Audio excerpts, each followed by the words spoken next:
Booster dose भी आ गई, vaccination भी मिशन वाली रफ्तार में है, लेकिन कोरोना की चाल भी बेकाबू है। क्या आम और क्या खास, हर कहीं कोरोना घुसपैठ कर रहा है। बड़ी हस्तियां भी बच नहीं पा रही हैं।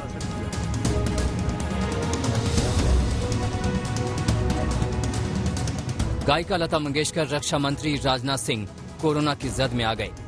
बीजेपी अध्यक्ष जेपी नड्डा संक्रमित हो गए तो बिहार के मुख्यमंत्री नीतीश कुमार तक भी कोरोना जा पहुंचा। पूर्व मंत्री राधा मोहन सिंह वायरस के घेरे में आ गए। कोरोना के हल्के लक्षण के बाद 92 साल की लता मंगेशकर को मुंबई के ब्रीच कैंडी अस्पताल में भर्ती कराया गया है। उनकी तबीयत ठीक है, लेकिन उन्हें एहतियातन आईसीयू में भर्ती कराया गया। लता मंगेशकर के परिवार वालों ने आज तक को बताया कि उनकी उम्र को देखते हुए डॉक्टरों ने अस्पताल में भर्ती करने की सलाह दी। उनके परिवार और उनके डॉक्टर्स की माने तो लता मंगेशकर को हल्के कोविड के लक्षण हैं और अभी वो आईसीयू पे हैं। माना जा रहा है कि जल्द से जल्द लता मंगेशकर ठीक हो जाएंगी और अपने घर वापस लौट जाएंगी।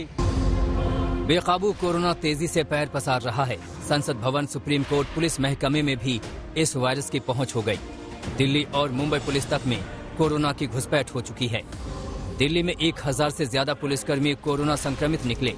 इनमें एडिशनल कमिश्नर और पीआरओ चिन्मय विस्वाल भी शामिल हैं। वहीं मुंबई में 500 से ज्यादा पुलिस वाले इसकी जद में आ गए।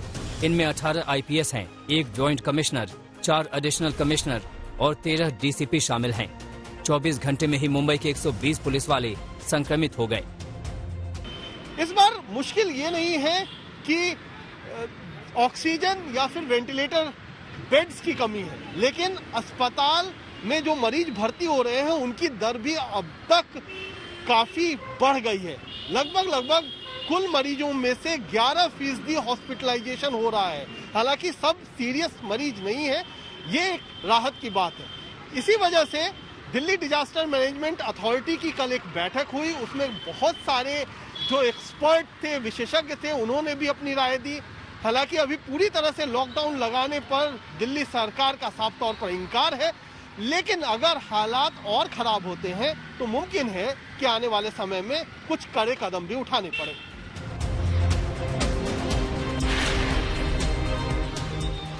दिल्ली की जेलों में भी कोरोना की सेंधमारी हो गई। 66 कैदी पॉजिटिव मिले। सबसे ज्यादा 42 कैदी और 34 स्टाफ तिहाड़ जेल के हैं। वहीं मंडोली जेल में 24 कैदी और 8 स्टाफ संक्रमित निकले, जबकि रोहिणी जेल में 6 स्टाफ वायरस की चपेट में आ गए। वृंदावन के वृद्धाश्रम तक भी कोरोना पहुंच गया। महिला आश्रय सदन में एक साथ 25 महिलाएं कोरोना संक्रमित निकली। यहां आश्रम में अब तक 58 लोग पॉजिटिव हो चुके हैं।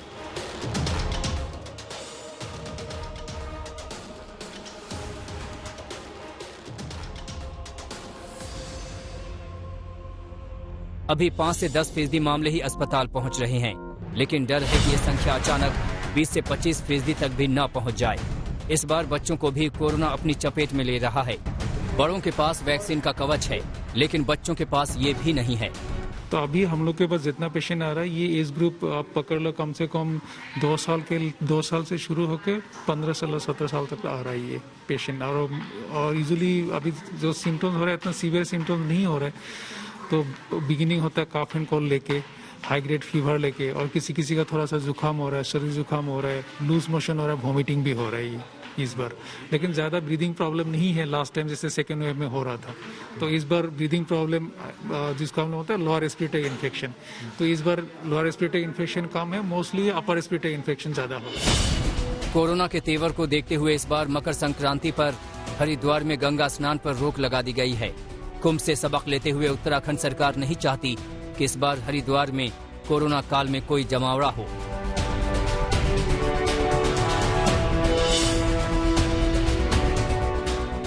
मथुरा में द्वारकाधीश मंदिर में भी सख्ती बढ़ा दी गई है। यहाँ परिक्रमा पर रोक है, प्रसाद बांटने पर भी मनाही है। प्रयागराज में लगने वाला माघ मेला तो जारी रहेगा, लेकिन प्रोटोकॉल सख्त होगा। माघ मेले में आने वाले श्रद्धालुओं को 16 प्रवेश द्वार पर थर्मल स्कैनिंग से गुजरना होगा। यहाँ मास्क बांटे जाएंगे। मेले में लगाए गए कर्मचारियों, नाविकों, सहचालकों का कोविड टेस्ट होगा।